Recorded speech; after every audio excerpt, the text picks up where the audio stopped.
Išgyvenusieji holokaustą ir jų šeimos, ponė pirmininkė, gerbiami Seimo nariai, Jūsų ekscelencijos, gerbiami svečiai, ponės ir ponai. Abba Kovneris, Vilniaus geto partizanų kovotojų vadas, kuris užaugo šiame mieste Vilniuje, kažkada vienoje savo knygų yra parašęs taip. Vieną dieną mano sūnus man pasakė: tėti, norėčiau kada nors nuvykti su tavimi į Vilnių ir tu galėtum man papasakoti, parodyti, kur visa tai įvyko. Mano sūnus nustebo, kai aš jam pasakiau: sūnau, ta vieta jau nebeegzistuoja. Mano name, kur aš gyvenau, gyvena nepažįstami. Mes negalime jo pamatyti. Mokykla, kurioje aš mokiausi hebrajų, dabar tapusi Malkinė. Getas tiesiog suartas. Vilniaus Gaono, bet Midrašo taip pat nėra jo net atminimo ženklo jam. Žydų gatvės buvo paverstos stadionais, viešaisiais parkais. Ir kadangi visa tai išnyko, kaip sakė Abba Kovneris savo sūnui, ta vieta man nebeteikia prasmės. Šiandien čia stoviu prieš jūs Vilniuje, nepriklausomos, laisvos Lietuvos parlamente. Man tai yra didelė garbė. Ir visgi jaučiuosi liūdnas, labai liūdnas. Todėl, kad tos vietos, kuriuose gyveno Kovneris, kaip ir draugai žydai prieš holokaustą, ta legendinė Lietuvos Jeruzalė nebeegzistuoja. Vilniaus Gaono bet Midrašo nebėra senojo žydų turgaus. Šimtai tūkstančių Lietuvos žydų buvo išžudyti šioje šalyje, tą darė vokiečiai ir jų vietos kolaborantai lietuviai. Bene visa žydų bendruomenė Lietuvoje išnyko. To sunaikinimo mastas, tokios bendruomenės sunaikinimo, bendruomenės, gyvybingos žydų bendruomenės, kūrybingos žydų bendruomenės, neprilygstančios ko ne kitoms. Ši bendruomenė buvo sunaikinta taip žiauriai, taip sistemingai per holokaustą, per šoą. Tai didelė dalimi darė taip pat ir vietos gyventojai. Tuo itin pasižymėjo Lietuva. Beprotiška, užnuodyta antisemitinė neapykanta išnaikino ištisą civilizaciją, mano civilizaciją, jūsų gimtojoje šalyje. Leiskite pacituoti pranašo Jeremijaus žodžius iš Raudų knygos. Dėl šių dalykų aš raudu, ašaros rieda mano veidu, nes neturiu greta paguodos. My eye runs down with tears because the comforter is far from me. Still, ir visgi drįstu suabejoti su pagarba, bent jau iš dalies dėl Abba Kovnerio, žymaus žydų didvyrio žodžių, kuriuos jis pasakė. Tai yra, kad ši vieta jam nebeteikia prasmės. Because bent jau man ar tiek daugeliui žydų, lietuviams taip pat ir kitiems, ši vieta Vilnius iš tiesų turi prasmę. Ji turi prasmę dabar, turės ir ateityje, bent jau privalo turėti. Lietuvoje aš lankausi jau antrą kartą per pastaruosius 12 mėnesių. Man teko susitikti tiek su jūsų premjere, tiek su parlamento pirmininkė Vilniuje, taip pat ir Jeruzalėje. Teko susitikti ir su jūsų užsienio reikalų ministru, kurio prosenelė Ona Jablonskytė Landsbergienė buvo pripažinta pasaulio tautų teisuolė.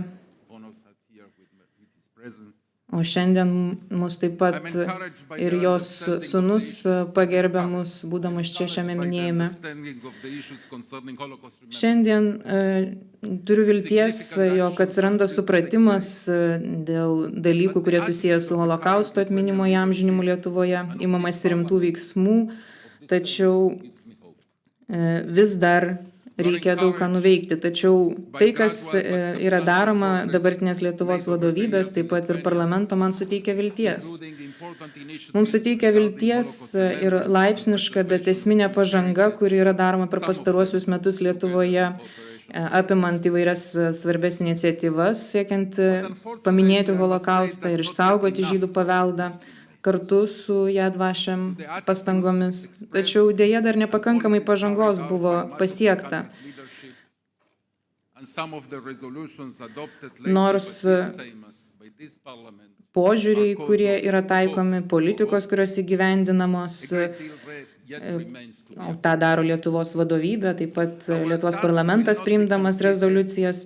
Nors visą tai suteikia vilties, tačiau vis dar reikia daug ką nuveikti. Mūsų bendra užduotis nėra visapusiškai gyvendinta, kol tas supratimas apie holokaustą pasiekia ne tik šalies vadovybę, bet ir visus visuomenės narius.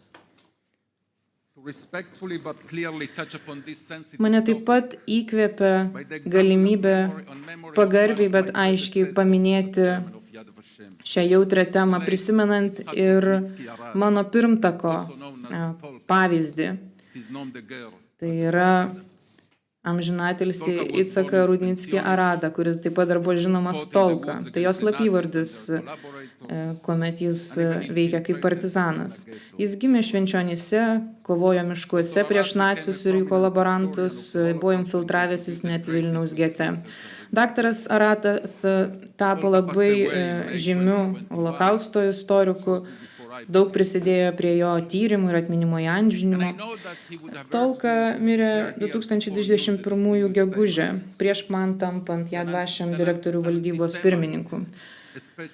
Aš žinau, kad jis tikrai paragintų mane pasakyti jums čia šiandien, kad antisemitas, ypač toks, kuris yra žudikas, negali būti laikomas šiaip jau gerų asmenių, ką jau kalbėti apie jo laikymą didvyriu.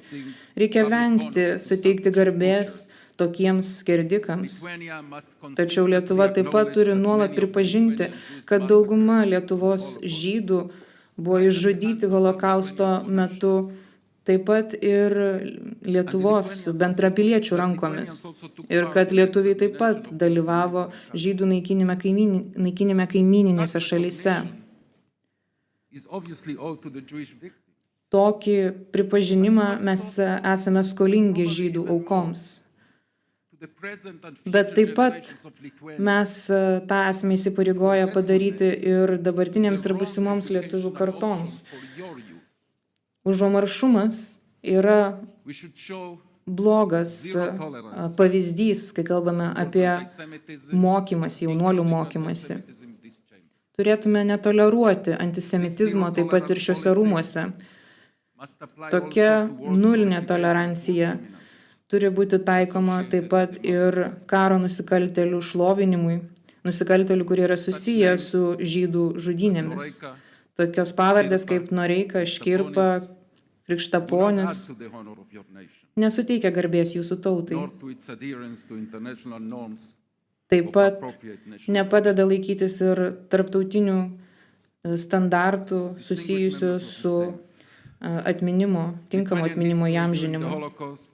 Lietuvos istorija holokausto metu tikrai pasižymėjo ir paminėtinais gelbėtojais. Kartu su jūsų premjere esu suteikęs pasaulio tautų teisuolio vardą daugeliui tų didvyrių. Tačiau Lietuvos istorijoje holokausto metu taip pat buvo ir piktų nusikaltėlių ir tiesiog nusikaltimo stebėtojų. Visus juos reikia atsiminti šiame kontekste Ir toks atminimas taip pat turėtų būti proporcingas.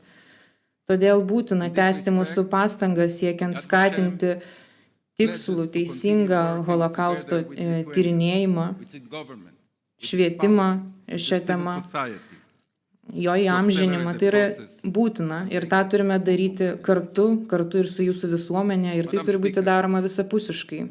Gerbiama ponia pirmininkė, kitą sekmadienį, saulei leidžiantis, 10 hebrajų tišrėjus dieną, žydai minės Jom Kipurą. Tai yra švenčiausia diena žydų kalendoriuje. Aš tuo metu būsiu Izraelyje, išdidžiai ir saugiai jausdamasis nepriklausomoje žydų valstybėje. Tačiau būsiu jau praleidęs 48 valandas savo šalyje po to, kai būsiu grįžęs iš Vilniaus. Tad žinau, kad ir mano maldos tuo metu tikrai bus kiek kitokios nei tos, kurios buvo prieš 81 metus.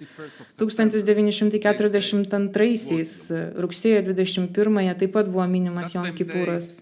Ta pačią dieną Hermanas Krukas savo dienoraštyje čia Vilniuje užrašė taip. Buvo pasirengta Jom Kipuro minėjimui.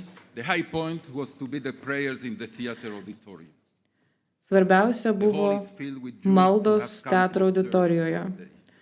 Salėje susirinko žydai, kurie atvyko paminėti šią dieną.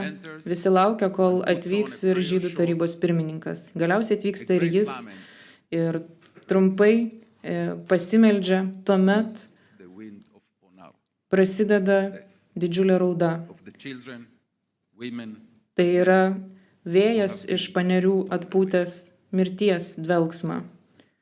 Vaikų, moterų, vyrų, kurie buvo išplėšti iš mūsų raudas. Hermanas Krukas kažkaip išgyveno Vilniaus getą, tačiau jis neišgyveno holokaustą. 1944 rugsėjį, praėjus 2 metam po to, kai jis parašė šią raudą,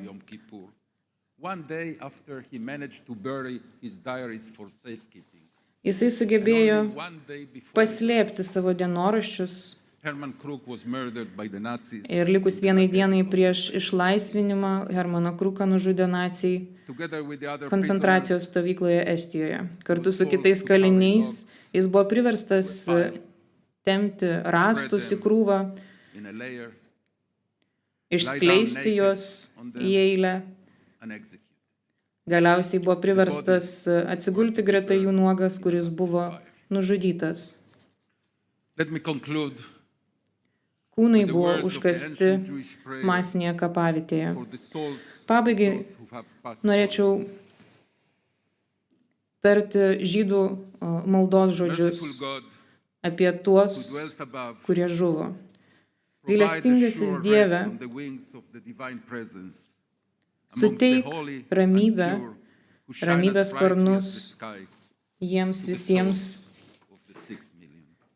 tiems visiems 6 milijonams jų sielams.